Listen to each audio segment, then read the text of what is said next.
Iya, nak. Kirimkan nomor rekeningmu. Ya, nanti papa transfer sejumlah uang untuk beli tiket dan lain-lainnya. Tapi, Pak, aku perlu izin Nathan dan mamaku dulu. Oh, gitu ya? Oke deh. Tolong segera kabari papa. Ya. Jangan lupa abis ini kirim nomor rekeningmu. Ya, nak. Ya, Pak. Begitu sambungan telepon terputus, Fanya bergegas mendatangi sang mama di kamarnya, lalu menceritakan segalanya. Gimana dong, Mah? Tanya Fanya sambil garuk-garuk kepala. Habis ini kamu langsung telepon suamimu aja tuh si Ketan. Ceritain semuanya. Mama sih jelas mengizinkan dong. Kalau kamu pergi ke Bali, beras Mama Jetty agak hemat kan jadinya. Luciana menjawab dengan cueknya. Sejurus kemudian, kok nyubit sih? Van, protes Luciana pada anak gadisnya. Jetty orang jangan terlalu jujur dong. Mah, menyakitkan. Tahu, segala beras dihitung. Mah, menurut Mama, Nathan bakal mengizinkan aku pergi gak, Mah? Saking kangennya entah lama-lama aku sama Nathan bercinta secara online nih. Mah, terus aku kapan dong mau ngasih tahu perihal kehamilanku padanya secara langsung? Cerocos Fanya kemudian. Gak usah cerewet, enduk. Udah sana ditelepon, atau VC, video call ya sambil kayang juga boleh deh. Tapi jangan sambil telanjang, ya. Kasihan Nathan, entar dia tekanan batin. Karena bisa melihat tapi gak bisa menyentuh. Bisa-bisa entar dia nyari ayam betina buat pelampiasan. Di tengah kurewetan hidupnya saat ini, akhirnya Fanya bisa ngakak juga. Fanya dan Larasati memang sama bengeknya. Seperti kata pepatah tuh, buah jatuh tak jauh dari pohonnya kecuali buahnya kecemplung ke selokan atau sungai sih. Beda kasus ini mah. Fanya lalu masuk ke kamarnya untuk menelepon Nathan. Nah, apa? Sayang. Mem, anumu kenapa? Aku lagi mode serius. Nathan. By the way, anuku baik-baik saja ding. Walaupun jablay sih. Hahaha, sabar ya, sayang. Kata pepatah, orang sabar jidatnya lebar. Mau ngomongin apa tadi? Tadi Papa Lesmana nelpon. Aku disuruh kembali secepatnya. Soalnya Mama Laras masuk ICU. Gimana dong? Nak. Hening beberapa saat. Nak. Aku boleh nengokin Mama Laras gak? Nak. Boleh deh. Hitung-hitung refreshing sambil nunggu kabar dari Vivi juga. Seks atas izinnya ya, Nak. Si Adrian gak pernah menghubungi mamamu lagi? Ya. Nak. Enggak. Tuh. Kan nunggu 3 bulan. Van. Setelah itu, insya Allah semua kembali seperti sedia kala. Kita akan tinggal serumah lagi. Van. Amin. I hope so. Nat. Kalau misalnya ternyata aku kelamaan di Bali, kamu susulin aku ya, Nak. Sure. Van. Asal gak ketahuan sama si Laura aja sih. Makanya doakan semoga flash disk itu segera ditemukan Vivi. Ya. Oke, Nak. Seminggu kemudian. Kamu betah gak di sini? Sayang. Tanya Lesmana pada putrinya, yang saat itu tengah duduk merenung di balkon. Betah banget, Pah, apalagi kalau ada Nathan di sini. Fanya menjawab sambil menerawang jauh. Lesmana mendekati Fanya, lalu menepuk pundak gadis itu dengan lembut. Sabar. Ya, sayang. Cinta kalian tengah diuji. Papa dan Mama selalu mendoakanmu. Nah, semoga masalah yang tengah menimpa kalian segera berlalu. Apalagi, saat ini kamu tengah hamil muda. Fanya hanya terdiam. Tanpa disadarinya, setetes bulir bening menetes dari kedua bola matanya. Aku kangen sama Nathan. Pak, aku ingin bertemu dengannya.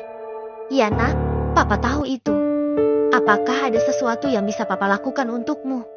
Nah, Fanya mengendikan kedua bahunya.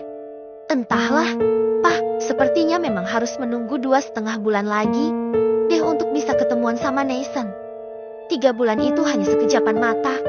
Nah, Papa dan Mama dulu malah terpisah belasan tahun sebelum akhirnya bertemu, jatuh cinta lagi, kemudian menikah lagi dengan mamamu. Pak, waktu Papa ketemu Mama lagi itu, status Papa dan Mama sudah duda dan janda, kan ya? Mama pernah menikah dengan orang lain, demikian juga dengan papa. Tapi masing-masing gak punya anak. Gitu kan, Pa? Lesmana menganggukkan kepalanya. Pas ketemu yang terakhir itu, kondisi kesehatan Mama sudah drop ya, Pa? Iya, Nak. Dan itu justru bikin Papa semakin teguh untuk segera menikahi Larasati. Papa ingin menebus semua kesalahan Papa padanya. Dulu sebelum Mama ketemu Papa lagi, Mama pernah berusaha nyariin aku gak? Sih, pernah dong. Tapi waktu itu Laras tinggal di Jakarta sih, jadi gak fokus banget dia. Apalagi, saat itu Mamamu tengah sibuk-sibuknya meniti karir. Ginjal Mama rusak sejak kapan? Pa, katanya sih, sejak dia umur 37 tahun. Ya gara-gara sibuk berkarir itu, pola makan dia gak sehat, terus jarang banget minum air putih. Semua serba instan pokoknya. Jantung Mama juga gak oke ya ternyata, Pa. Ya, begitulah. Kondisi jantungnya yang seperti itu, akhirnya memperparah kinerja ginjalnya. Apalagi Mamamu juga ada riwayat hipertensi. Kasihan Mama ya, Pa. Mama harus cuci darah seminggu 2 kali sekarang. Tubuh Mama semakin kurus. Kulitnya juga jadi bercak-bercak hitam gitu. Tapi herannya, Mama kok kayak biasa-biasa aja. Ya, gak meratap-ratap gitulah. Soalnya dia sudah menemukanmu. Nak, itu membuat beban yang selama ini tersampir di pundaknya menghilang seketika. Bahkan beberapa hari yang lalu Mamamu bilang sama Papa, bahwa jika Allah hendak mencabut nyawanya saat ini, ia sudah siap. Dulu Mamamu takut sekali dengan yang namanya kematian. Tapi setelah bertemu denganmu lagi, sekarang dia santai-santai aja tuh. Pa, apa yang membuat Papa begitu mencintai Mama? Lesmana mengendikan kedua bahunya. Entahlah, Nak. Pokoknya Papa merasa nyaman sekali saat bersama Mamamu. Sama dong, Pa. Aku juga merasa begitu pada Nathan. Pa, uang yang Papa transfer seminggu yang lalu itu, sebagian boleh kukasihin sama Mamaku enggak? Pa, Mama Luciana maksudku. Tentu saja bolehlah, Van. Kan itu sudah menjadi hak milikmu. Mamamu juga sudah membuatkan rekening khusus untukmu loh, sejak dulu. Dia belum bilang ke kamu ya? Vanya menggelengkan kepalanya. Belum, Pa. Berarti aku kaya dong, Pa. Ya, gitu deh. Gak kaya-kaya amat sampai bisa dihabiskan 7 turunan 7 tikungan 7 belokan sih. Tapi cukuplah kalau hanya ingin hura-hura sampai tua. Papa Mama bisnisnya apa aja sih? Kartel narkoba emangnya? Apa bisnis jual beli tuyul? Jangan-jangan Papa pakai pesugihan level diamond nih? Tuduhannya pada sang papa. Lesmana terkekeh sambil mengacak sayang rambut putrinya. Nanti lama-lama kamu juga bakalan tahu sendiri, Van. Assalamualaikum, Vanya ada, Bu. Ucap Wildan siang itu di rumah Vanya. Oh, Mas Wildan. Silakan masuk, Mas. Setelah Wildan duduk, barulah Luciana menjawab pertanyaan tamunya itu. Mem, sudah seminggu ini Vanya pindah ke Bali, Mas. Dia ikut kedua orang tua kandungnya. Wildan terhenyak seketika.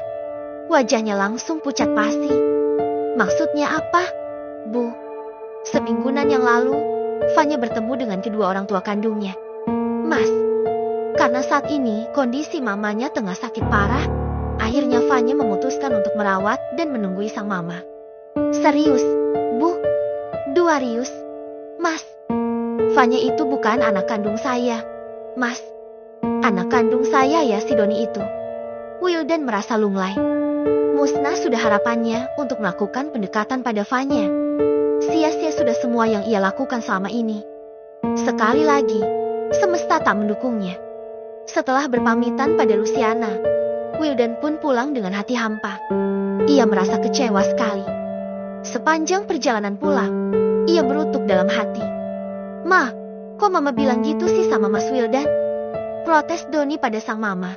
Setelah Wildan pulang, Mama hanya menuruti perintah kakakmu, Doni. Apalagi, Vanya sudah menjanjikan hadiah sejumlah uang buat Mama untuk beli cilok seember. Kalau Mama menjalankan perintahnya itu.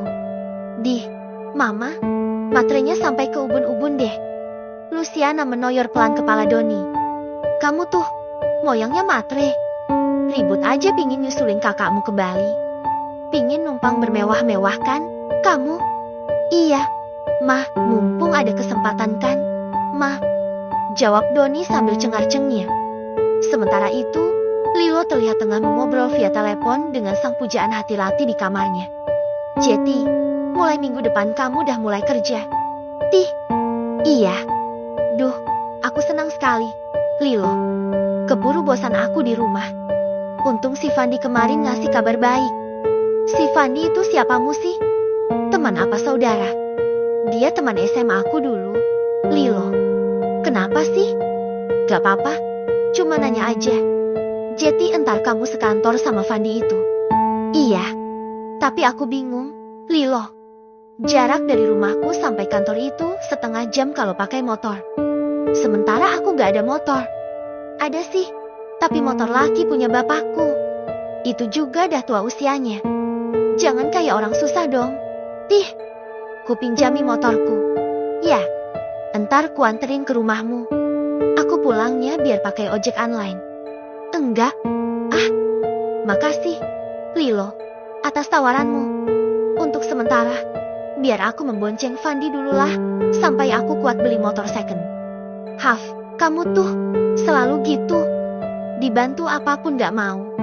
Kamu malah lebih memilih merepotkan orang lain daripada menerima bantuanku.